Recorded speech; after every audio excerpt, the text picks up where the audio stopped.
Welcome to new TV Telugu.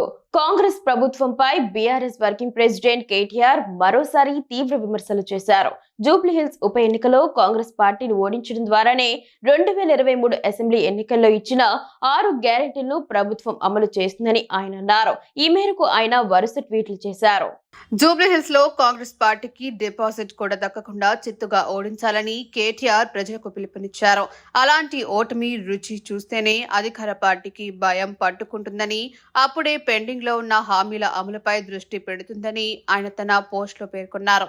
అధికారంలోకి వచ్చిన 2 ఏళ్ల తర్వాత కాంగ్రెస్ పార్టీకి క్షేత్రస్థాయి వాస్తవాలు అర్థమవుతున్నాయని ఆయన ఎద్దేవా చేశారు. ప్రస్తుతం జూబ్లీహిల్స్ ఉప ఎన్నిక నేపథ్యంలో కాంగ్రెస్ పార్టీ ఆపద మొక్కుతోందని కేటీఆర్ విమర్శించారు.